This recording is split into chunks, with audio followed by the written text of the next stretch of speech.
Los ánimos parecen haberse calmado en Francia luego de una semana de disturbios que llegaron a ser muy violentos.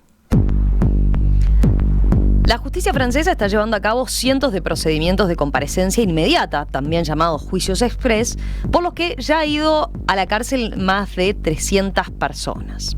Se habla de más de 3.400 detenidos, 1.200 de ellos entre 14 y 18 años.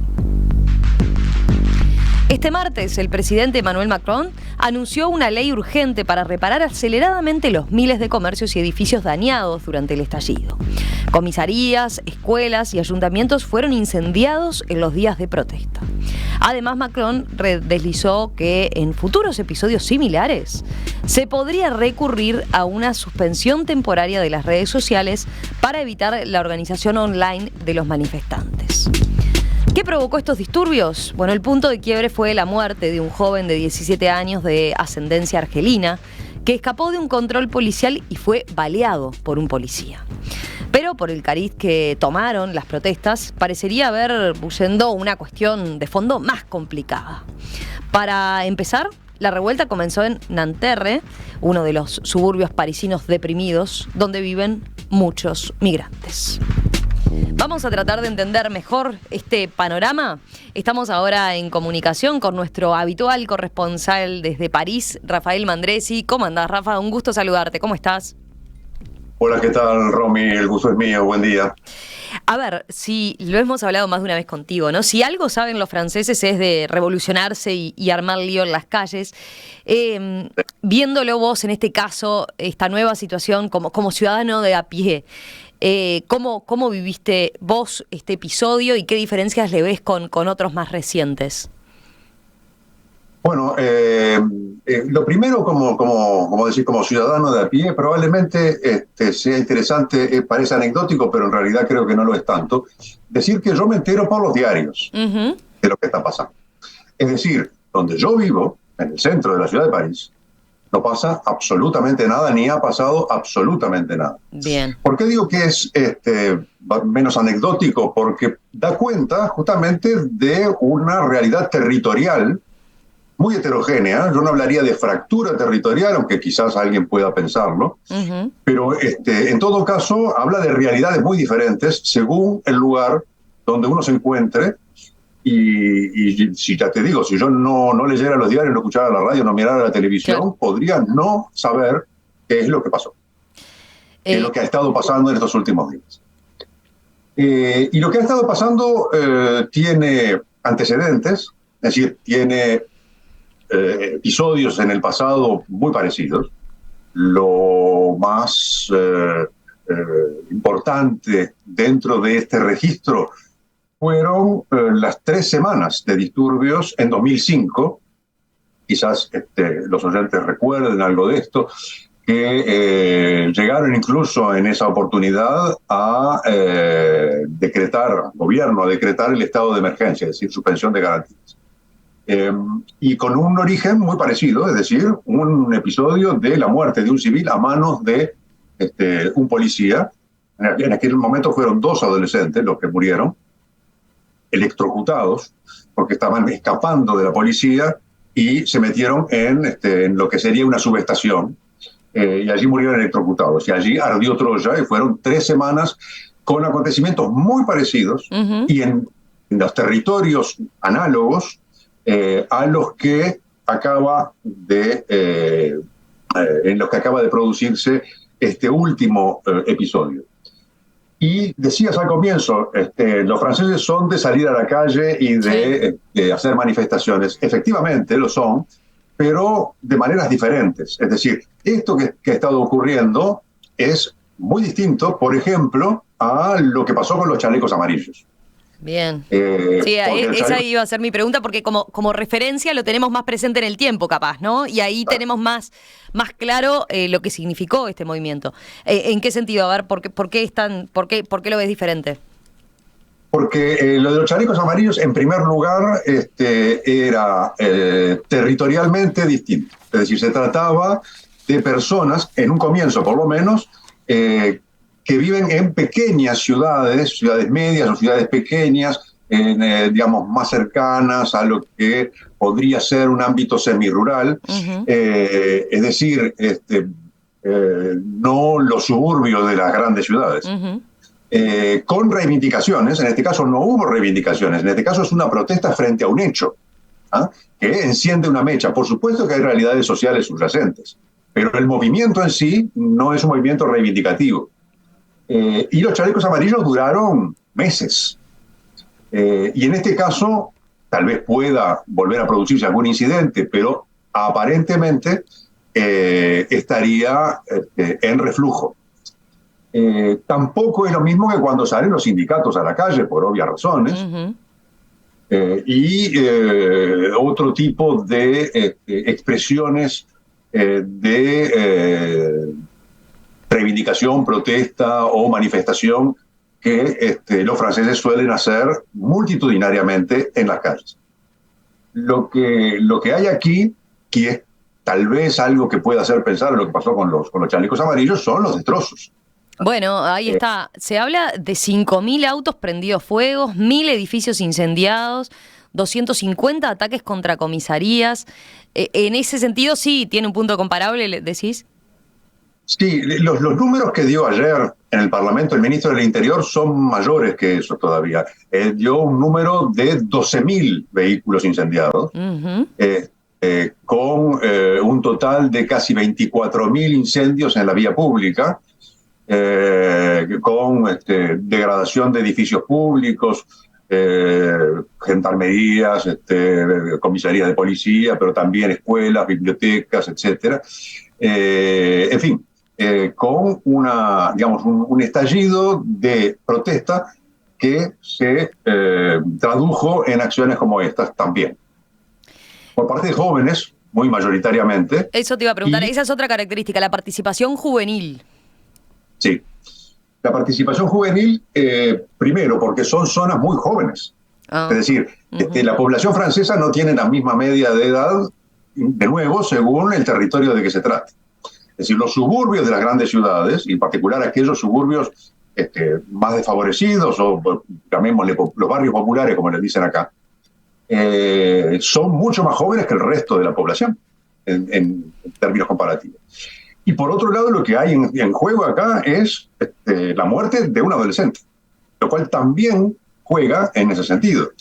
Y una cosa respecto de la presentación que hacías al comienzo, porque hay dos versiones en realidad sobre el hecho en sí. Una es que este muchacho al volante de su vehículo desobedeció la orden que se le daba de detenerse.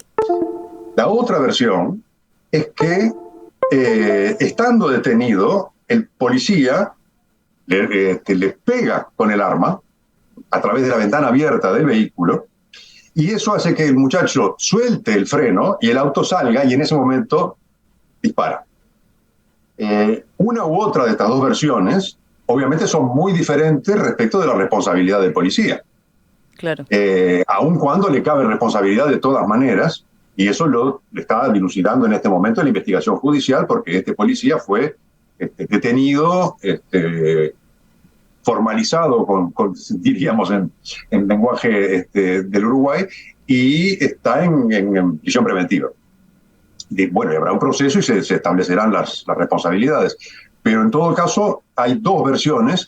Lo que sí está claro, porque hay un par de videos del incidente que lo muestran sin lugar a dudas, es que efectivamente hubo un disparo que alcanzó a este muchacho en el tórax y que con el auto siguió de largo y se fue a estrellar a unos 50 metros.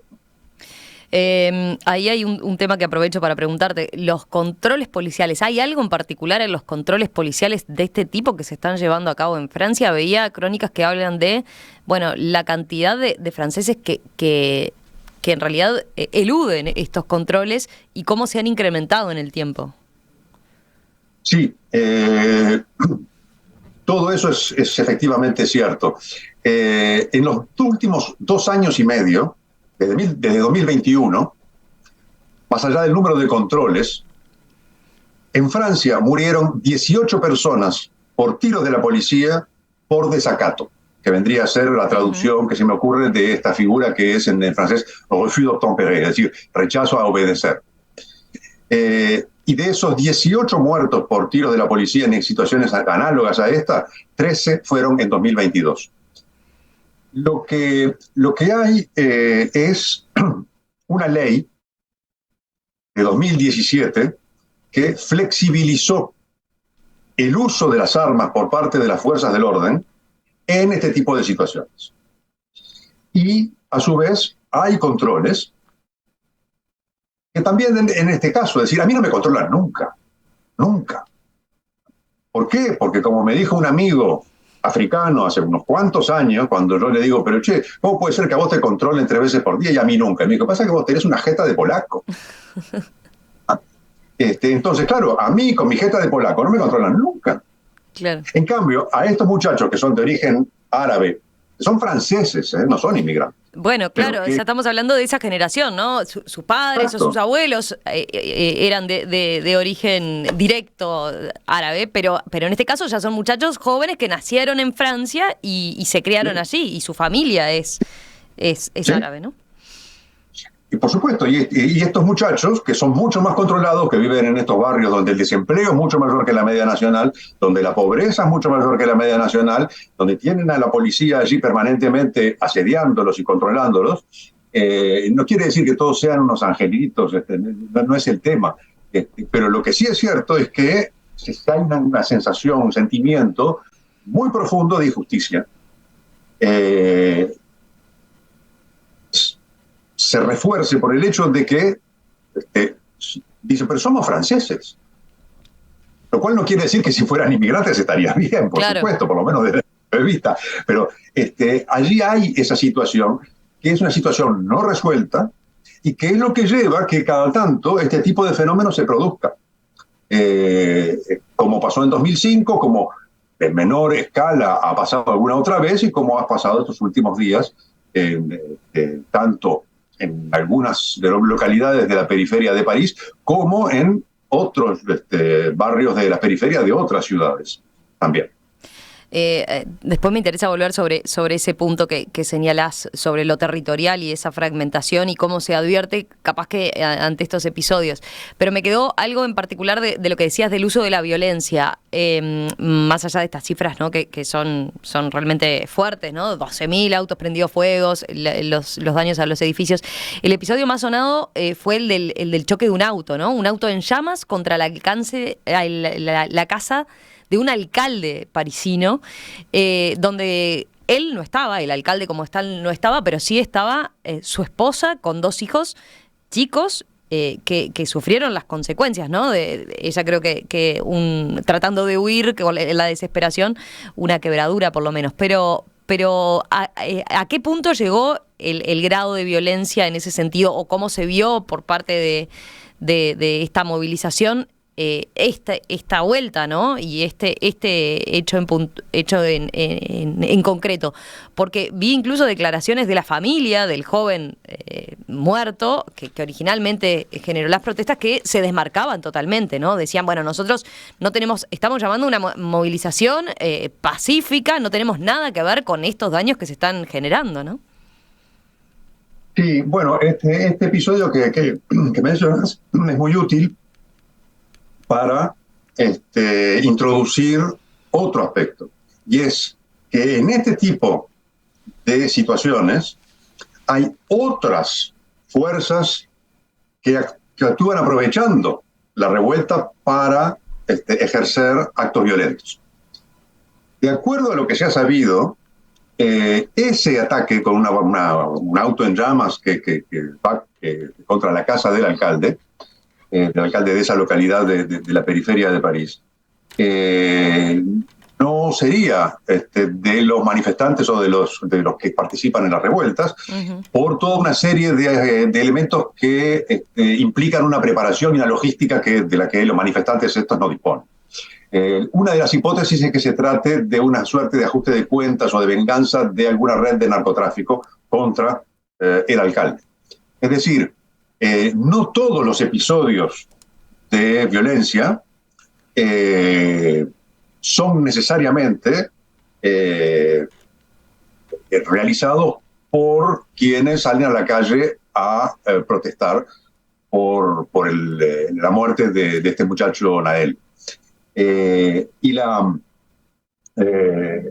digamos, la reacción frente a la violencia, por supuesto que la familia se desmarcó, naturalmente.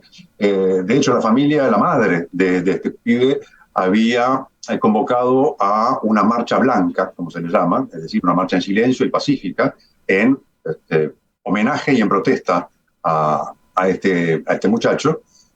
Y hubo una multiplicidad de llamados a la calma, entre otros de los jugadores de la selección de Francia. Mbappé, ¿no? Por ejemplo.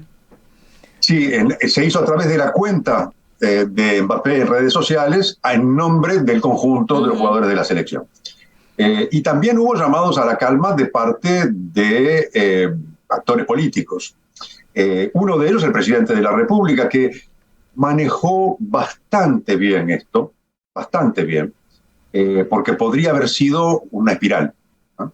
Y creo que le encontró una vuelta, primero que reaccionó muy rápido y encontrándole una vuelta más o menos inteligente.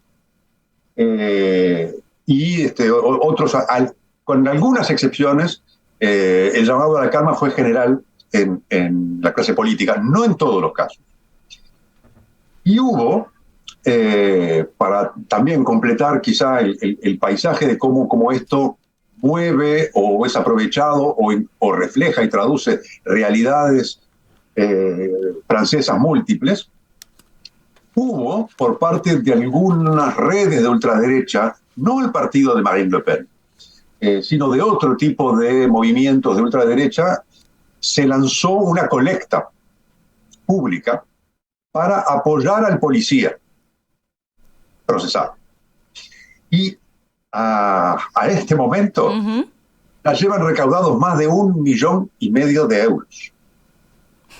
Mira. Es decir, es muy significativo que exista también esta otra cara, ¿no? Y es muy significativo que el partido de ultraderecha clásico francés se desmarque de esto, diga, no tengo nada que ver, por también estrategias políticas que tal vez no venga el caso ahora comentar. Pero digamos que, aunque parezca extraño, están surgiendo expresiones de derecha más extremista que lo que conocemos habitualmente, como que el partido, el viejo Frente Nacional, ahora Agrupación Nacional, de la dinastía Le Pen. Hacemos una pausa. A la vuelta te pregunto, Rafa, por este tema de fondo que nos quedaba pendiente, ¿no? La fragmentación territorial o la incidencia que tienen y lo que pasa concretamente allí en estos suburbios de las grandes ciudades donde viven mayoritariamente estos migrantes y bueno, la presión social que se ha extendido a raíz de este episodio en particular, pero cómo eso en realidad tiene que ver con una situación que viene de mucho tiempo y me interesa saber eso, cómo lo debaten en la sociedad francesa, cómo lo ven en la sociedad francesa. A la vuelta hablamos de eso. Esta mañana aquí en Perspectiva estamos situados en Francia, donde estos días ha aflojado el estallido social que durante una semana dejó 12.000 autos y más de 1.000 edificios incendiados y más de unos cientos de ataques contra comisarías, además de 3.400 detenidos.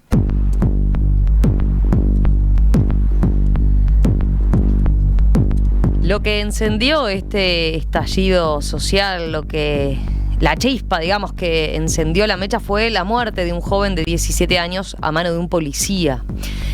Hoy con Rafael Mandresi, nuestro corresponsal habitual en París, estamos tratando de entender, bueno, qué hay de fondo, por qué este tema caló tan hondo, por qué se dieron las protestas violentas con de esta forma, con esta magnitud. Rafa, te propongo volver y situarnos un poco para los que lo vemos de lejos, ¿no? El episodio de estos días explota en Nanterre, donde vivía este joven Nael. que es, digamos, en la periferia de París. Suburbios como estos son zonas complicadas, decías vos, son zonas marginales. ¿Qué características y cómo nos las podés describir concretamente? Sí, yo no diría marginales, e incluso este lugar, Nanterre, Uh-huh. que es de donde partieron las revueltas de mayo del 68, Mira, dato no eh, menor. porque allí, de la Universidad de Nanterre, porque allí hay una universidad muy grande. No es uno de los lugares más desfavorecidos. Uh-huh. Eh, no hay que imaginar situaciones de miseria o sí de relegación, sí de pobreza, de pobreza relativa al resto de la sociedad y de discriminaciones de toda naturaleza. Que no son de ahora, que vienen de mucho tiempo atrás y que tampoco son exclusivas de Francia, sino que vienen también de muchos otros lugares de mucho tiempo atrás, donde se cruzan la realidad de gente cuyos padres o abuelos fueron inmigrantes, pero ellos no lo son, ellos son franceses, pero que cargan, digamos, con digamos, la situación de discriminación tradicional respecto de esas poblaciones Uh-huh. inmigrantes. Aunque, este es mi punto de vista, no habría que sobrecargar la interpretación de elementos culturales. Uh-huh. Se hace mucha referencia al hecho de que hay comunidades culturales que viven de manera más o menos autónoma, yo creo que eso es relativo.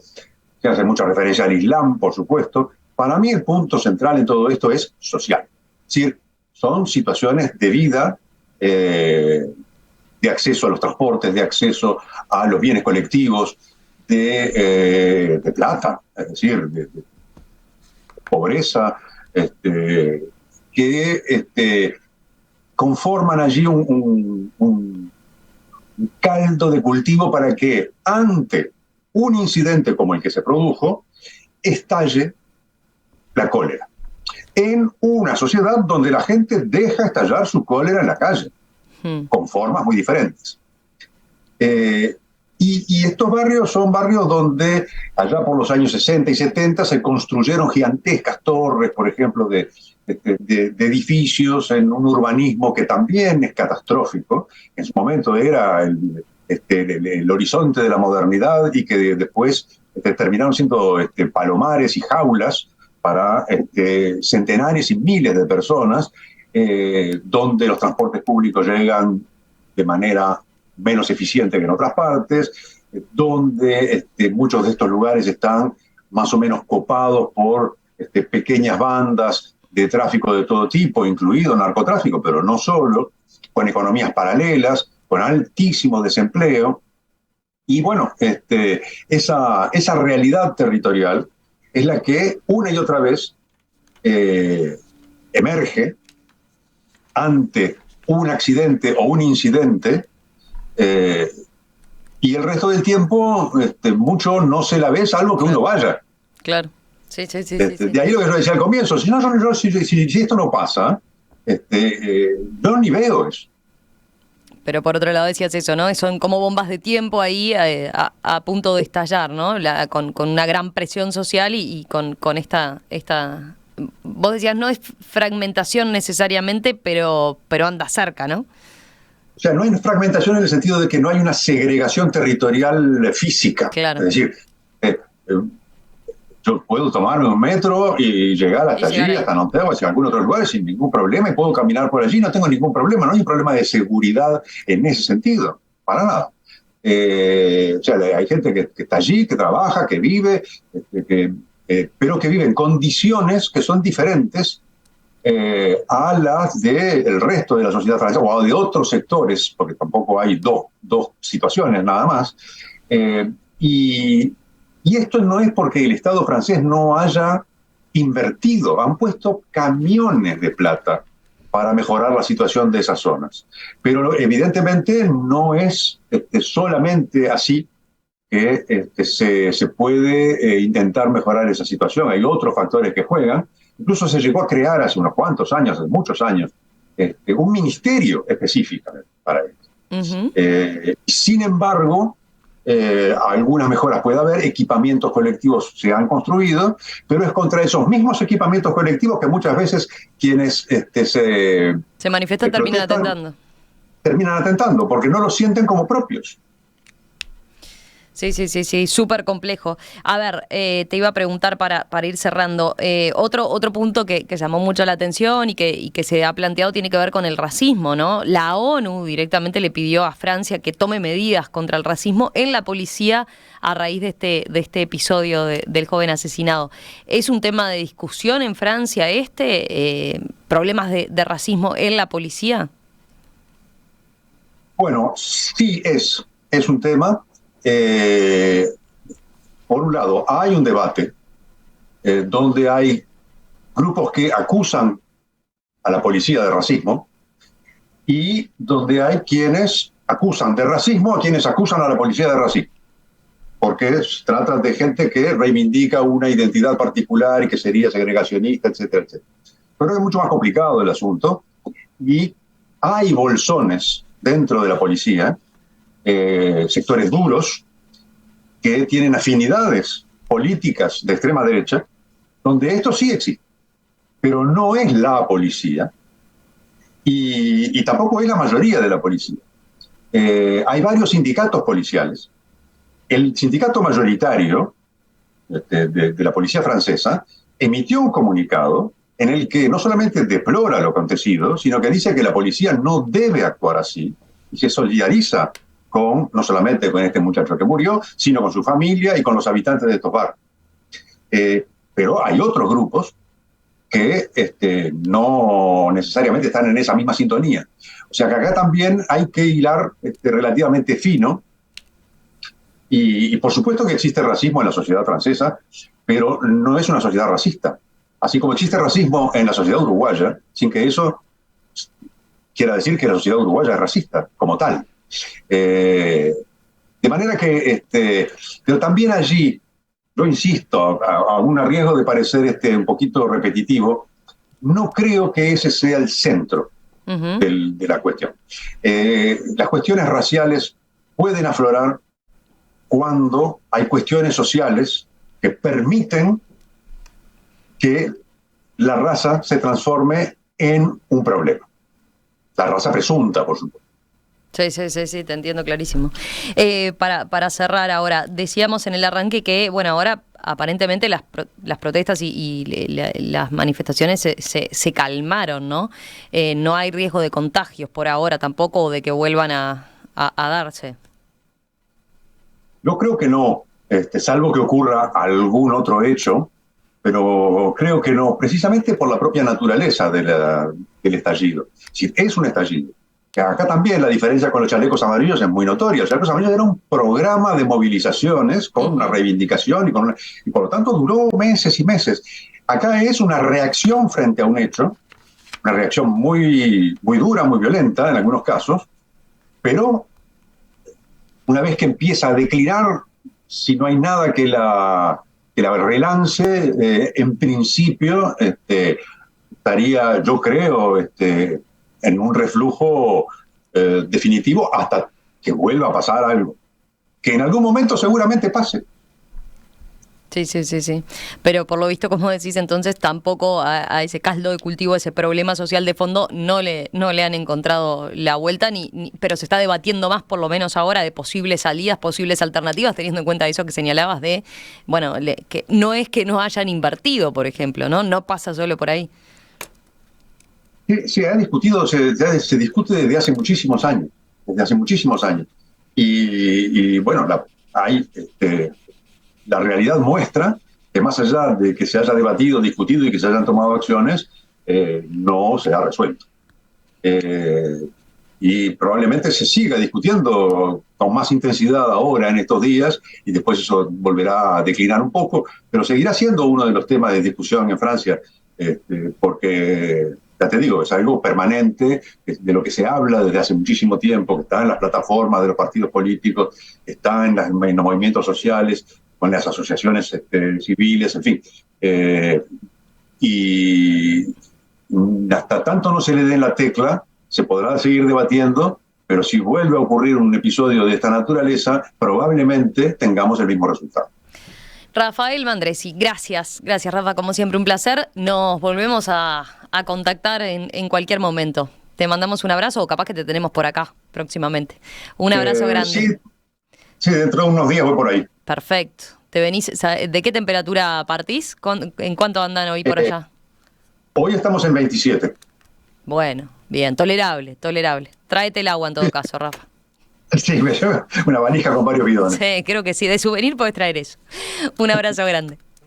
Un abrazo, Romy.